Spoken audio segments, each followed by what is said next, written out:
മലയാള സിനിമയിലെ ഒരു പിടി പ്രഗത്ഭർ അവരാകെ കൂടി ഒരു സിനിമയിലെ ഒരുമിച്ചിട്ടുള്ളൂ. ആ ഒരു സിനിമയെക്കുറിച്ച് അവരെക്കുറിച്ചൊക്കെയാണ് ഞാൻ നിങ്ങളോട് ഡിസ്കസ് ചെയ്യാൻ പോകുന്നത്.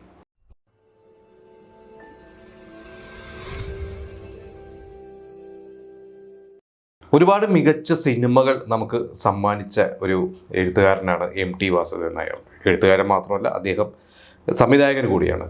അപ്പോൾ MT ഒരുപാട് പേർക്ക് സ്ക്രിപ്റ്റ് കൊടുത്തിട്ടുണ്ട്. ഇപ്പോൾ നമുക്കറിയാം, ഒരു കാലത്തൊക്കെ പറയും MTയുടെ സ്ക്രിപ്റ്റ് ഉണ്ടെങ്കിൽ ഒരു സിനിമ ചെയ്യുക, അതൊരു ധൈര്യമാണ്. അത് MTക്ക് ശേഷം പിന്നീട് ശ്രീനിവാസൻ, ലോഹിതാസ്, അങ്ങനെ ഒരുപാട് പേരുടെ പേരുകൾ പറഞ്ഞു കേട്ടിട്ടുണ്ട്. പക്ഷേ MT എന്ന് പറഞ്ഞു കഴിഞ്ഞാൽ നമുക്കറിയാം, MTയുടെ സ്ക്രിപ്റ്റ് സംവിധാനം ചെയ്യാനും അതിനൊരു എന്താ പറയുക, MT അങ്ങനെ എല്ലാവർക്കും ഒന്നും കൊടുക്കില്ല. അതുകൊണ്ട് MT ഒരു തൻ്റെ സ്ക്രിപ്റ്റ് കൊടുക്കുന്ന അല്ലെങ്കിൽ അത് ചെയ്യാൻ ഉദ്ദേശിക്കുന്ന സംവിധായകൻ ആരാണെന്ന് നോക്കും, അദ്ദേഹത്തിൻ്റെ ക്വാളിറ്റി നോക്കും, അതിൽ അഭിനയിക്കുന്ന അതിൽ ഒരു കാസ്റ്റ് ആൻഡ് ക്രൂ വരെ നോക്കിയിട്ട് MTക്ക് അതിൽ ഓരോന്നിനും ഒരു എന്താ പറയുക, MTക്ക് ഒരു തീരുമാനങ്ങളുണ്ട്. ഇപ്പം നമ്മുടെ ഏറ്റവും ജൂനിയർ ആയിട്ടുള്ള ഒരു സംവിധായകൻ MT സ്ക്രിപ്റ്റ് കൊടുത്തത് നീലത്താമരയ്ക്ക് ലാൽ ജോസാണ്. അപ്പോൾ ലാൽ ജോസ് വരെ പറഞ്ഞിട്ടുണ്ട്, അന്ന് MT നീലത്താമര റീമേക്ക് ചെയ്യാൻ പോവുകയാണ് എന്ന് പറഞ്ഞ് നമ്മുടെ സുരേഷ് കുമാർ പറഞ്ഞു കഴിഞ്ഞപ്പോൾ അത് ലാൽ ജോസിനെ തിരഞ്ഞെടുത്തതും MT തന്നെയാണ്. എന്നിട്ട് അതിൽ ഓരോ കാസ്റ്റിങ്ങിനെ കുറിച്ചും MT തന്നെ അതിൽ ഇടപെട്ടിട്ടുണ്ട്. അതിൽ ഓരോരുത്തരെയും ആരൊക്കെ അഭിനയിപ്പിക്കണം എന്നുള്ളതിനെ കുറിച്ചൊക്കെ MT പറഞ്ഞിട്ടുണ്ട്. അപ്പോൾ ഇതേപോലെ തന്നെ MTയുടെ ഒരു സ്ക്രിപ്റ്റ് ഒരേ ഒരു തവണ മാത്രമേ MTയുടെ ആ ഒരു സ്ക്രിപ്റ്റ് ഒരു സംവിധായകന് കിട്ടിയിട്ടുള്ളൂ. അത് പ്രതാപോത്തനാണ്. പ്രതാപോത്തൻ നമുക്കറിയാം, മികച്ച നടനാണ്. അദ്ദേഹം ഒരുപാട് സിനിമകളിൽ പല ഭാഷകൾ അഭിനയിച്ചിട്ടുണ്ട്. അദ്ദേഹം വളരെ ചുരുക്കം സിനിമകളെ സംവിധാനം ചെയ്തിട്ടുള്ളൂ. അത് തന്നെ തമിഴിലും മലയാളത്തിലൊക്കെ ആയിട്ട് ചെയ്തിട്ടുണ്ട്. അതിൽ വളരെ പ്രധാനപ്പെട്ട ഒരു സിനിമയാണ് ഋതുഭേദം. അപ്പോൾ ഈ ഒരു സിനിമ ഞാൻ ഈ അടുത്താണ് കണ്ടത്. പണ്ടെപ്പോഴോ കണ്ടൊരു ഓർമ്മയുണ്ട്, അതിലെ കുറച്ച് സീൻസും അതിലെ ചില പാട്ടുകളൊക്കെ. പക്ഷേ എനിക്ക് തോന്നുന്നു അധികം ചർച്ച ചെയ്യാത്ത ഒരു സിനിമ. നമ്മൾ MTയുടെ സിനിമകളെ കുറിച്ച് പറയുമ്പോഴും അല്ലെങ്കിൽ പ്രതാപോത്തൻ സംവിധാനം ചെയ്ത സിനിമകളെ കുറിച്ച് പറയുമ്പോൾ അധികം ചർച്ചകൾ ഇന്ന് ഞാൻ കാണാറില്ല. ഇത് ശരിക്ക് എൻ്റെ ഒരു കഥ എന്നൊക്കെ പറഞ്ഞു കഴിഞ്ഞാൽ ഞാൻ അതിൻ്റെ ഫുൾ ഡീറ്റെയിൽ കഥയിലേക്ക് പോകുന്നില്ല. അതൊരു പഴയൊരു തറവാട്, ആ തറവാട്ടിലെ സ്വത്ത് തർക്കവുമായി ബന്ധപ്പെട്ടിട്ടുണ്ട്. അതായത് അതിൻ്റെ ഒരു കാരണവർ, അവരുടെ മക്കളുണ്ട്, അതിലൊരു വലിയൊരു സ്റ്റാർ കാസ്റ്റാണ്. അപ്പോൾ സ്വത്തിന് വേണ്ടിയിട്ട് ഇവരെല്ലാവരും ഒരു പിണക്കത്തിലാണ്, ഒരു കേസ് നടക്കുകയാണ്. അപ്പോൾ നമുക്കറിയാം, പണ്ടത്തെ തറവാടുകളൊക്കെ ഇതുപോലെ ഒരുപാട് ക്ഷയിച്ചു പോയിട്ടുണ്ട്, ഇതുപോലെ അവർ തമ്മിലുള്ള കുറേ തർക്കങ്ങളും പ്രശ്നങ്ങളൊക്കെ കാരണം. അപ്പോൾ അത്തരത്തിലുള്ള ഒരു തറവാടിൻ്റെ കഥയാണ്. അപ്പോൾ MTയുടെ ഒരു സ്ക്രീൻ പ്ലേ ആയാലും ഡയലോഗ്സ് ആയാലും ഒക്കെ നമുക്കറിയാം, അതൊക്കെ ഒരു കുറുക്കിക്കൊള്ളുന്ന, ആവശ്യത്തിന് മാത്രം പറയുന്ന ഒരു കഥാപാത്രം വാരി വലിച്ച് പറയാതെ ആവശ്യത്തിന് മാത്രമേ ചിലപ്പോൾ ഡയലോഗ് പറയൂ, ചിലപ്പോൾ കുറച്ച് വാക്കുകൾ ഉണ്ടാവുള്ളൂ, ചിലപ്പോൾ ഒരൊറ്റ വാക്ക് ഓട്ടം ഉണ്ടാവുള്ളൂ. അതാണ് ആ ഒരു MT എന്ന് പറഞ്ഞ റൈറ്ററുടെ ബ്രില്യൻസ്. അപ്പോൾ ഇതിലൊരു വലിയൊരു സ്റ്റാർ കാസ്റ്റാണ്. ഇതിൽ ഒരു എന്ന് പറയുന്ന ആ ഒരു തറവാട്ടിലെ കാരണവരായിട്ടാണ് തിലകനാണുള്ളത്. തിലകൻ്റെ മക്കളായിട്ട് ഗീതയും മോണീഷയുണ്ട്. പിന്നെ ഇവരുടെ തന്നെ തിലകൻ്റെ തന്നെ ഒരു അനന്തരവനായിട്ട് കുറച്ച് ബുദ്ധിക്കൊരു ഇതുള്ള ഒരു കഥാപാത്രമായിട്ട് മുരളിയുണ്ട്. പിന്നെ ഗീതയുടെ ഭർത്താവായിട്ട് നെടുമുടി വേണുണ്ട്. അവിടുത്തെ മറ്റൊരു കാരണവരായിട്ട് ശങ്കരാടിയുണ്ട്. പിന്നെ MG സോമൻ ഒരു റിസീവറായിട്ട്, ഒരു കോടതി ഏർപ്പാടാക്കുന്ന, ഇത് സ്വത്തർക്കം ബന്ധപ്പെട്ട് ഒരു കോടതി ഏർപ്പാടാക്കുന്ന റിസീവറായിട്ട് MG സോമനുണ്ട്.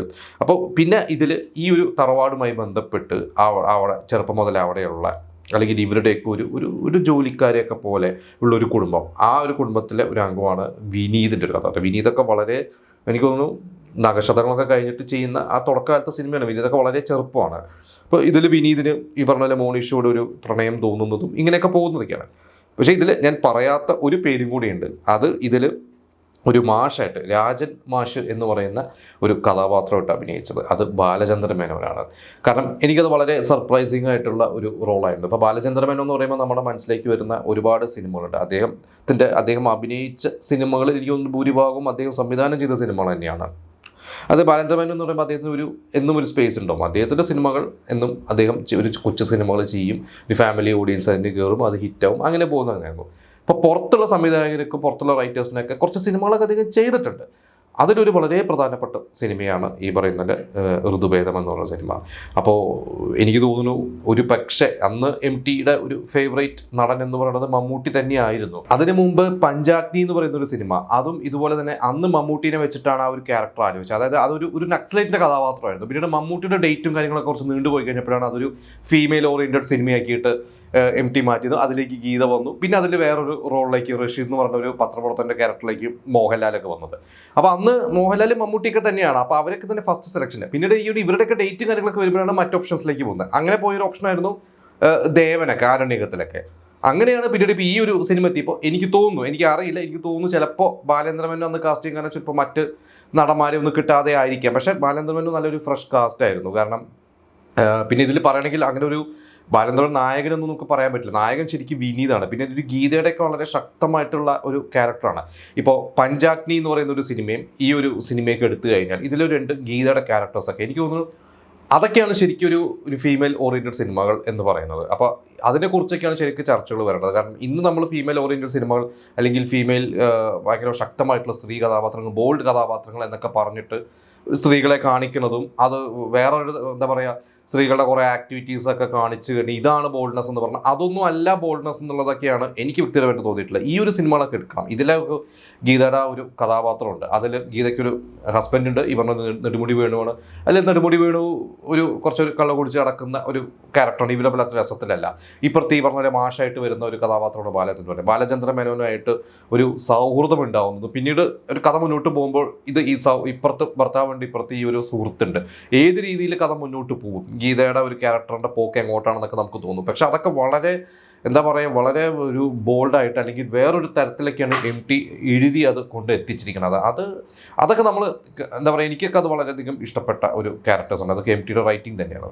അപ്പോൾ നമ്മൾ പറഞ്ഞു വന്നത് ഈ പറഞ്ഞ പോലെ MT, പ്രതാപോത്തൻ, ബാലചന്ദ്രൻ ഇവർ 3 പേരും ഒന്നിച്ച ഒരേ ഒരു സിനിമ തന്നെയാണ്. കാരണം MT ആകെ കൂടി ഒരു തവണയെ പ്രതാപോത്തൻ്റെ സ്ക്രിപ്റ്റ് കൊടുത്തുള്ളൂ. അത് ശരിക്കും പ്രതാപോത്തൻ്റെ ആദ്യത്തെ മലയാള സിനിമയാണ്. ഇതിനു മുമ്പ് തമിഴാണ് ചെയ്തത്. അപ്പോൾ ആദ്യം അദ്ദേഹം ഒരു തമിഴ് സിനിമ ചെയ്തിട്ടുണ്ടായിരുന്നു. അതിന് ദേശീയ അവാർഡൊക്കെ കിട്ടിയിട്ടുണ്ട്. എനിക്കൊരു ബെസ്റ്റ് ഡെബ്യൂ ഡയറക്ടർ അവാർഡൊക്കെ കിട്ടി.